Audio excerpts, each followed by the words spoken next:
পৃথিবীর বরকতময় স্মৃতি বিজড়িত ফিলিস্তিনের সুন্দর সুশোভিত প্রাচীনতম জেরুজালেম শহরে অবস্থিত মুসলমানদের তৃতীয় পবিত্রতম মসজিদ আল আকসা।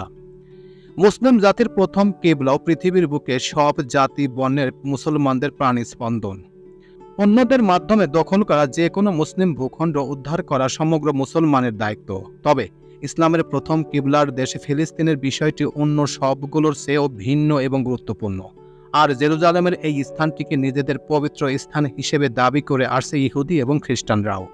তো হ্যাঁ ভিউয়ার্স, আজকে আমার এই প্রতিবেদনে আপনাদের সামনে শেয়ার করব আল আকসা মসজিদ সম্পর্কে অজানা তথ্য এবং ইতিহাস, যেগুলো আপনার জানা নাও থাকতে পারে। তো চলুন সেই তথ্যগুলো এক নজরে জেনে নেওয়া যাক। আল আকসা মসজিদের জানা অজানা ইতিহাস।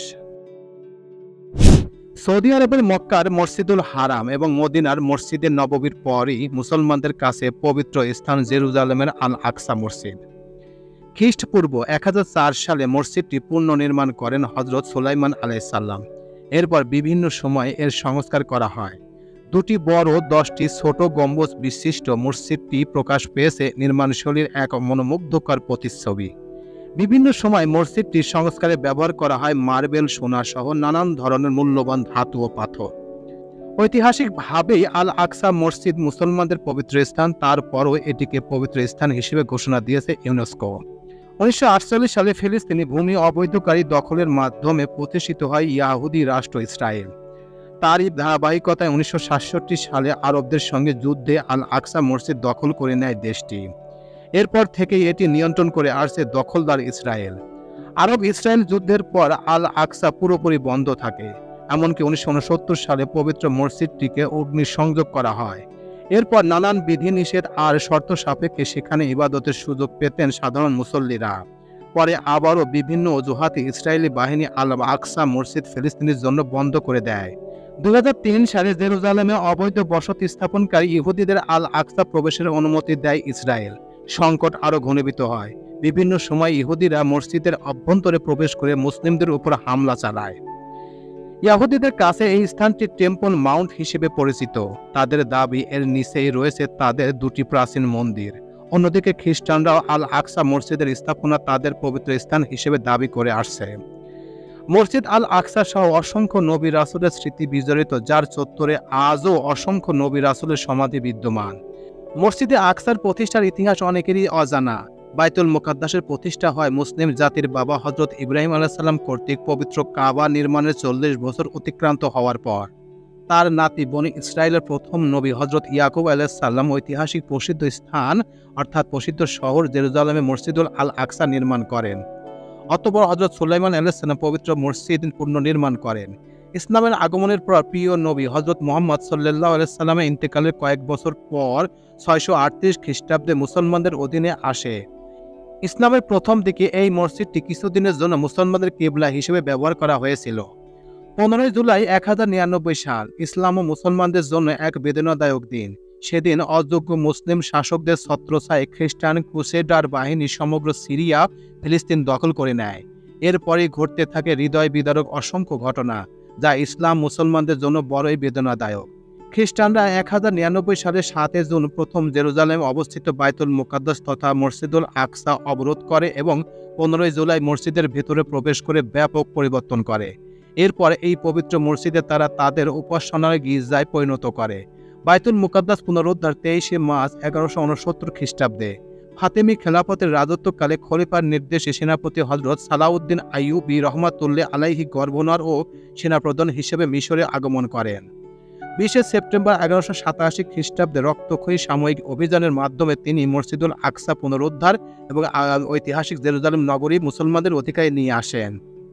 2 অক্টোবর 1187 খ্রিস্টাব্দে সেনাপতি গভর্নর সুলতান সালাউদ্দিন আইয়ুবী আনুষ্ঠানিকভাবে বিজয়ী সমাবেশে বাইতুল মুকাদ্দাসে প্রবেশ করেন। সালাউদ্দিন আইয়ুবী কর্তৃক বাইতুল মুকাদ্দাস মুক্ত হওয়ার পর জেরুজালেমের দীর্ঘ প্রায় 1 শতাব্দী ব্যাপী মুসলমানদের খ্রিস্টানদের অত্যাচার থেকে মুক্ত ছিল। বর্তমানে আল আকসা মসজিদ বলতে বোঝায় কিবলি মসজিদ, মারওয়ানি মসজিদ ও বারাক মসজিদের 3টি সমন্বয়, যা হারাম আর শরীফ এর 4 দেয়ালের মধ্যেই অবস্থিত। ইসলামের দ্বিতীয় খলিফা হযরত ওমর রাদিয়াল্লাহু তাআলা আনহু বর্তমান মসজিদের স্থানে একটি মসজিদ নির্মাণ করেছিলেন। পরবর্তী সময় উমাইয়া খলিফা আব্দুল মালিকের যুগে মসজিদটি পুনর্নির্মিত এবং সম্প্রসারিত হয়। এই সংস্কার 705 খ্রিস্টাব্দে তার ছেলে খলিফা আল ওয়ালিদের শাসনামলে শেষ হয়।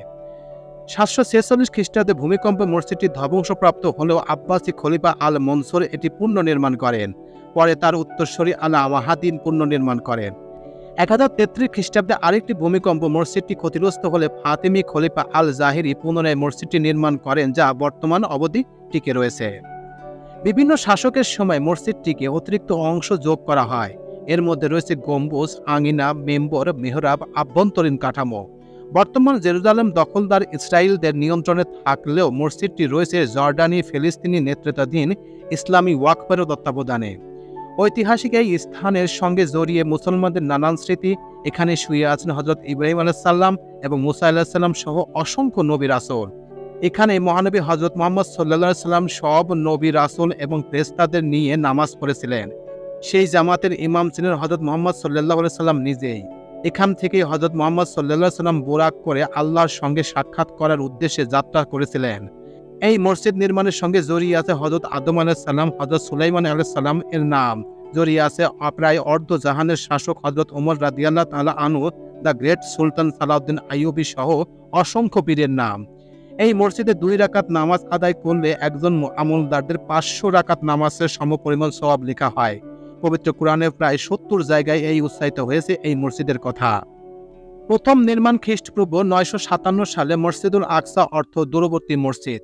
মিরাজের রাতে হজরত মুহাম্মদ সাল্লাল্লাহু আলাইহি সাল্লামকে বুরাকে চড়ে মক্কা থেকে এখানে এসেছিলেন। অনেক বছর ধরে মসজিদুল আকসা বলতে পুরো এলাকাকে বোঝানো হতো এবং মসজিদকে আল জমি আল আকসা বলা হতো।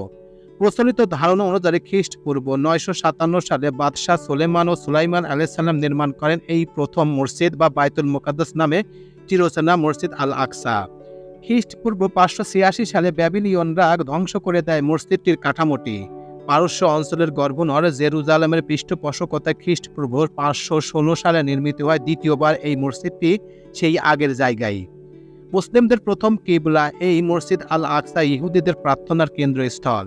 এই মসজিদ আল আকসার দিকে ফিরে মুসলিমরা আগে নামাজ আদায় করতেন মদিনায় হিজরতের 17তম মাস পর্যন্ত। মুসলমানদের ধর্মীয় বিশ্বাস অনুযায়ী মসজিদুল আল আকসার প্রথম নির্মাণের আগেই দাঁড়ানো অবস্থায় মৃত্যুবরণ করেন সুলাইমান আলাইহিস সালাম। অন্যদিকে ইয়াহুদিদের কিতাবগুলোতে এই আল আকসা নিয়ে প্রচুর বিবর্তন রয়েছে। কিন্তু দুঃখের ব্যাপার 70 খ্রিস্টাব্দে রোমানরা ধ্বংস করে দিয়েছিল এই আল আকসা। ইতিহাসের ঘাত প্রতিঘাত বহুবার ক্ষতবিক্ষত হয়েছে এই অন্যতম পবিত্র স্থানটি। বর্তমানে ঝড় বয়ে যাচ্ছে ইতিহাসের হাজারো সাক্ষী এই মসজিদ আল আকসা নিয়ে। অবশ্য বর্তমানে ইসরায়েল এবং ফিলিস্তিনের মধ্যে যে যুদ্ধ চলছে, এই কারণে বর্তমানে আল আকসা আবার বন্ধ করে দিয়েছে এই ইসরায়েল বাহিনী।